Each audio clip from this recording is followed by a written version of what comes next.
اور اس کی میں یہ جو ابھی واقعات آ رہے ہیں نا، فنکار کی ایک اور بڑے مشہور فنکار تھے، ان کی موت واقع ہو گئی.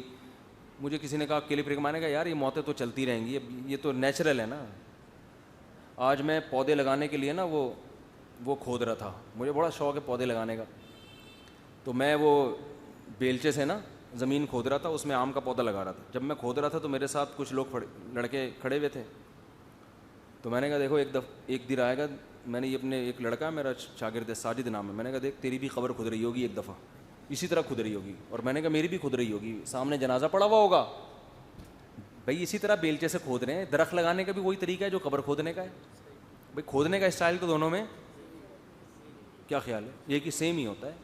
تو میں نے کہا یہ جو بیلچہ آج میں لے کے مٹی یوں نکال رہا ہوں، ایک دن آئے گا میں یہاں لیٹا ہوا ہوں گا اور اسی طرح سے مٹی بیلچے سے نکالی جا رہی ہوگی. یہ تھوڑا کم گہرا گڑھا ہے، تھوڑا سا زیادہ ہوگا، اور لمبائی میں بھی تھوڑا زیادہ ہوگا. یہ ہم چھوٹا اس لیے کر رہے ہیں کہ پودے اتنا ہی ہے، اس کے لیے اتنا گڑھا کافی ہے. ہمارے لیے تھوڑا سا لمبا گڑھا چاہیے ہوگا اور تھوڑا سا گہرا کہ نکل نہ جائیں کہیں. تو میں نے کہا دیکھ لے بھائی کل ہمارے اوپر بھی یہ ٹائم آنے والا. 2-4 دفعہ میں نے کہا، پھر میں خاموش ہو گیا. میں نے کہا ادھر ہی نہ کوئی گر جائے بیچارہ خوف سے. 4-6 لوگ کھڑے ہوئے تھے. میں نے پھر بار پھر دوسرا پودا لگایا. میں نے کہا دیکھ لے بھائی اسی طرح بیلچا ہوگا، ہم لیٹے ہوئے ہوں گے. یہ ایسی خبر ہے کہ کسی کا باپ بھی اس خبر کو ریورس نہیں کر سکتا. یہ ہوگا. اور ہم کتنے بیوقوف ہیں یار. میں تو دوسروں کو نہیں، میں تو اپنے آپ کو کہتا ہوں. اتنی بڑی حقیقت ہمارے سامنے، بیلچے پکڑ کے کھود رہے ہوتے ہیں، دوسروں کے جنازوں پہ تبصرے کر رہے ہوتے ہیں. آج فلاں اداکار مر گیا، آج فلاں بزرگ کا انتقال ہو گیا. بھائی تو بھی مرے گا، کوئی نیا کام نہیں ہوا ہے. تو مرنا بھائی سب نے ہے. تو اتنی بڑی حقیقت ہے، لیکن ہم گھننے بنے ہوئے ہیں اور اس حقیقت سے ایسے آنکھیں بند کر کے بیٹھے ہوئے ہیں وہ مر گیا، ہم نے نہیں مرنا. اور قیامت کی جو ہولناکیاں تو اللہ بعد میں بیان کر رہا ہے. ہماری قیامت تو موت ہے نا، مر گئے تو بس آ گئی. ہمارے لیے تو اب قیامت ہونا نہ ہونا کیا ہے، یہ دوسرے درجے کی چیز ہے. ہم تو مر گئے تو یہ تو مزے تو ختم نہ سارے. یہ شادیاں مادیاں سب ٹاپک، طلاق یافتہ بیوہ کنواریاں بچے، یہ سارے ٹاپک کیا ہو جائیں گے. تبھی مجھے لوگ کہتے ہیں مفتی صاحب اب آپ دیکھو یار اب زندگی کا کوئی بھروسہ نہیں ہے باپ. پھر وہ یعنی کیا یہ شادیاں وادیاں. تو میں کہتا ہوں یار زندگی کا کوئی بھروسہ نہیں، اس میں چاہتا ہوں جلدی سے شادی ہو جائے. ہم تھوڑا سا الٹے دماغ سے، اصل میں یہ سیدھا دماغ ہے، لوگوں کو کیا لگ رہا ہے الٹا لگ رہا ہے. اب ایک آدمی خود الٹا کھڑا ہو کے لوگوں کو دیکھ رہا ہے تو اسے سب کیا لگیں گے الٹے. اس کا حل یہ نہیں کہ سب کو الٹا کر دو، اس کا حل یہ کہ اس کو سیدھا کر دو. سمجھ رہے ہو؟ تو ہم یہ اس لیے کہہ رہے ہیں کہ ہمیں پتہ یہ چیزیں آخرت میں ذخیرہ بن سکتی ہیں. تو لوگ ایک بات اور کہتے ہیں، ایک اشکال کا جواب دے کے بس ختم کرتا ہوں بات. یہ بھی بہت سے لوگ باتیں کرتے ہیں کہ جن کی 4 بیویاں ہوں وہ مر جائیں تو 4 عورتیں بیوہ ہو جائیں گی، اتنے بچے رل جائیں گے، اس لیے ایک ہی شادی کرو تاکہ مرو تو ایک عورت کا نقصان ہو، 4 کا نقصان نہ ہو. بات آ رہی ہے سمجھ میں؟ اس کا جواب یہ ہے کہ ایک آدمی کی 4 ہوں اور وہ مر جائے تو 4 کا نقصان اس لیے نہیں ہوگا کہ یہ مرا کیوں، اس لیے ہوگا کہ معاشرے میں تعدد زوجات کا رواج نہیں ہے. ایک ہی آدمی تھا جس کو 4 کا شوق تھا، اس کے علاوہ کسی کو شوق نہیں ہے. سمجھ میں آئی بات؟ اگر باقیوں کو بھی ہوتا، ایک مرتا تو ان بیوہ طلاق یافتہ عورتوں سے دوسرے لوگ شادی کرتے.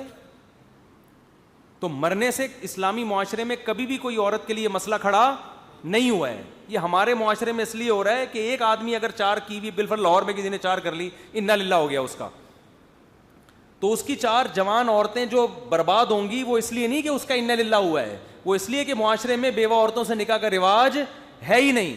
حضرت جعفر طیار جوان تھے بالکل، 4 بیویاں تھیں، غزوہ موتا میں شہید ہو گئے تو 4 جوان عورتیں بیوہ ہوئی نا.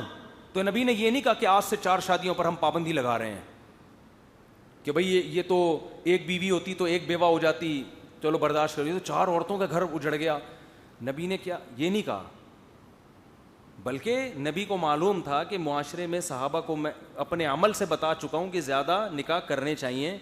یہی وجہ ہے کہ حضرت جعفر طیار کی 4 بیویوں کو دوبارہ شوہر کی نعمت ملنے میں کوئی ذرا سی بھی ٹینشن نہیں ہوئی ہے.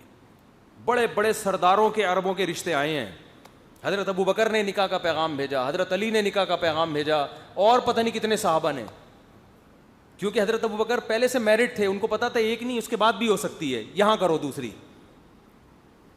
اور ان کے لیے سوکن کو برداشت کرنا بھی آسان تھا, کیونکہ پہلے سے وہ سوکن والی لائف بولو نا گزار نہیں تھی, تو ان کے لیے آسان تھا. ابوبکر نے کر لی ان سے, حضرت علی کے رشتے کو انہوں نے مسترد کر دیا. پھر جب بعد میں حضرت ابوبکر کا انتقال ہوا ہے تو حضرت علی نے دوبارہ پیغام بھیجا, اس دفعہ انہوں نے حضرت علی سے کر لی. تو یہ ہمارے معاشرے کی ٹینشن ہے کہ 4 کسی کی ہوں, مر جائے تو ان کا کیا ہوگا. تو اس کا حل یہ نہیں ہے کہ 4 نہ کرو, نہ یہ حل ہے کہ مرنے ہی نہ دو. مرے گا تو 4 والا بھی مرے گا, 1 والا بھی مرے گا, 2 والا بھی مرے گا. موت کا تو کوئی بھروسہ نہیں ہے, کون کسی بھی ٹائم پہ کوئی بھی جا سکتا ہے. اور ضروری نہیں ہے کہ 80 سال میں جا کے مریں, آپ جوانی میں بھی بیٹھے بیٹھے لیٹ سکتے ہیں. میں نے ایسے واقعات دیکھے, ادھر کھانا کھایا لیٹ گئے, ہم سمجھے شاید قیلولہ فرما رہے ہیں. میرے خاندان میں نہیں ہوا, کسی اور کا واقعہ بتا. گھر والے سمجھے کہ شاید پتہ چلو جی یہ تو انا للہ ہو گیا ان کا, کیونکہ جوانی میں جو اٹیک ہوتا ہے وہ تو پہلا اٹیک ہی مار دیتا ہے آدمی کو. تو بھائی انا للہ کے اتنے چانسز ہیں نا ہر آدمی کے, پوری دنیا میں بھی چانسز ہیں, اور پاکستان میں اور زیادہ, اور کراچی میں اور بھی زیادہ. کراچی میں تو اتنے زیادہ, ہر کھمبا کہہ رہا ہوتا ہے کہ مار دوں گا میں تجھے. دور ہر کھمبا آگے بڑھ بڑھ کے گلے مل رہا ہے کہ بارش کے دنوں میں ہر کھمبے کی خواہش ہے کہ آ جا میں تجھ سے گلے ملتا ہوں. ہم بچ بچ کے جا رہے ہوتے ہیں کہ یار میں گلے نہیں مل سکتا تجھ سے. اتنے موت کے, بارش میں تاریں گر جاتی ہیں, ایکسیڈنٹ ہو جاتے ہیں, چیتھڑے اڑ جاتے ہیں, کوئی ٹرک کے نیچے آ گیا. کراچی میں ٹرک کتنے خطرناک ہیں. چند سال پہلے ایک واقعہ ہوا تھا, یہ نہیں کرینیں جا رہی ہوتی, یہ جو جا رہا ہوتا ہے بالکل ہی وہ بچھو کی طرح نہیں آگے ڈنگ, کیا اس کو کرین ہوتی ہے ایک بڑی خطرناک. ایک لڑکا ہیلمٹ پہن کے بائک پہ جا رہا ہے, وہ کرین کا نا تھوڑا سا وہ اس کے سر پہ لگا, کھوپڑی اتر کے بیچارے کی دور جا کے گری ہے. کتنے حادثے ہیں یار. تو بائکوں پہ حادثے, گاڑیوں میں حادثے, جتنا بھی بچو. جہاز گر جاتے ہیں زمین پہ. جنید جمشید کو کسی نے کہا, کوئی خواب و خیال میں بھی ہوگا کہ میں وہاں سے آ رہا ہوں تو ابھی میرا جہاز گرے گا. تو بھائی موت کے اتنے ذرائع ہیں کہ نہیں لڑ سکتے. آپ موت سے بچنے کی تدبیریں کریں, شریعت کا حکم ہے, تیار ہر وقت رہیں.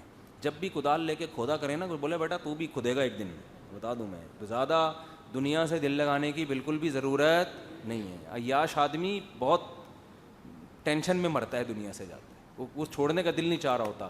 جس نے اللہ سے لو لگائی ہوئی ہے, نماز میں دل لگایا ہوا ہے, اس نے اللہ سے مانگتا رہتا ہے, اس کی موت بڑی اچھی ہوتی ہے. تو کہتا ہے یار ہم تو اسی وجہ سے تو نماز پڑھ رہے تھے, ہمیں پتا تھا کہ ایک دن جانا ہے, تو اب آ گیا وہ ٹائم. تو موت سے نہیں لڑ سکتے بھائی, بہت ہی. تو یہ خام خواہ ڈپریشن ہی ہوگی اس سے. حضرت کہتے ہیں نا, حضرت موسیٰ علیہ السلام سے کسی نے پوچھا, اب پتہ نہیں یہ واقعہ مستند ہے یا نہیں, لیکن اس سے جو سبق ملتا ہے وہ بہرحال مستند ہے, کہ اگر یہ حادثات تیر ہوں اور چلانے والا اللہ ہو تو ان تیروں سے ہم کیسے بچیں. ظاہر ہے نہ تو چھپ سکتے ہیں نہ لڑ سکتے ہیں. تو انہوں نے کہا تیر چلانے والے سے دوستی کر لو, اور ہمارے پاس کوئی حل نہیں. موت سے ہم بچ نہیں سکتے, دوستی کر سکتے ہیں. یہ ایک ایسا دشمن ہے, یہ یعنی آپ کے پیچھے کوئی لگ گیا ہو اور پکڑ کے اس نے مارنا ہی ہے, تو بہتر ہے اس سے فون کر کے سلام دعا کر لو, بھائی میں خود ہی گرفتاری دے رہا ہوں تجھے, مارنا پیٹنا نہیں, دوستی کر لے میرے سے. تو موت ایک ایسی یعنی شے ہے کہ دوست بنانا چاہو تو دوست بن کے گلے ملے گی, دشمن بنانا چاہو تو آئے گی اپنے ٹائم پہ. تو دوستی کسے کہتے ہیں موت سے؟ بھئی اللہ کو راضی کر لو, کیونکہ موت کا مالک کون ہے؟ یہ تیر اللہ کے ہاتھ میں ہے. تو اللہ سے دوستی لگا لو گے تو فرشتے آئیں گے موت کے وقت, جیسے قرآن بیان کر رہا ہے, خوبصورت موت ہوگی اور خوشی ہوگی مرنے کی. اور اگر اللہ سے دوستی نہیں لگائی تو موت کے وقت بڑا خطرہ ہوگا, بہت ٹینشن ہوگی کہ میں جا کیوں رہا ہوں, میں نہیں جاؤں بس دنیا سے. تو اس لیے بھائی